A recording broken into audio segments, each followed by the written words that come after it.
రైతులకు కేంద్ర ప్రభుత్వం శుభవార్త తెలిపింది.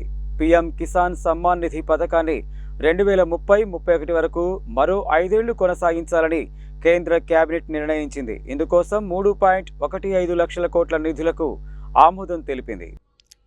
ప్రతి ఏటా రైతులకు 3 దఫాలుగా అందిస్తున్న 6,000 సహాయానికి సంబంధించిన పీఎం కిసాన్ పథకాన్ని మరో 5 ఏళ్లు కొనసాగించేందుకు కేంద్ర కేబినెట్ ఆమోదం తెలిపింది. 2030-31 ఆర్థిక సంవత్సరం వరకు ఈ పథకం కొనసాగించనున్నారు.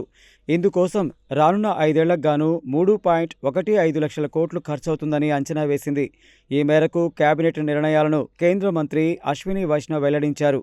కేంద్ర కేబినెట్ కీలక నిర్ణయాలు తీసుకుంటుందని, ఇందులో భాగంగా వివిధ పథకాలకు 4,50,988 కోట్ల రూపాయల కేటాయింపునకు కేబినెట్ ఆమోదం తెలిపిందని వివరించారు.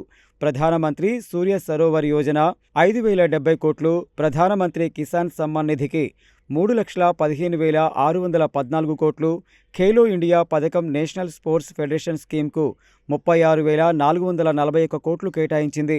సముద్ర మంథన్ పథకానికి 84,084 కోట్ల రూపాయలు, యూని డైరెక్షనల్ ట్విన్ ట్యూబ్ టన్నెల్స్ నిర్మాణానికి 9,779 కోట్ల రూపాయలు కేటాయిస్తూ నిర్ణయం తీసుకుందని వెల్లడించారు.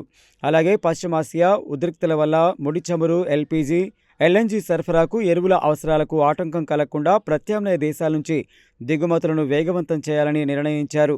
పార్లమెంటు వర్షాకాల సమావేశాల్లో విపక్షాల ఆందోళనలు, తాజా బిల్లుల వ్యూహాలపై కీలక చర్చలు జరిగినట్లుగా సమాచారం.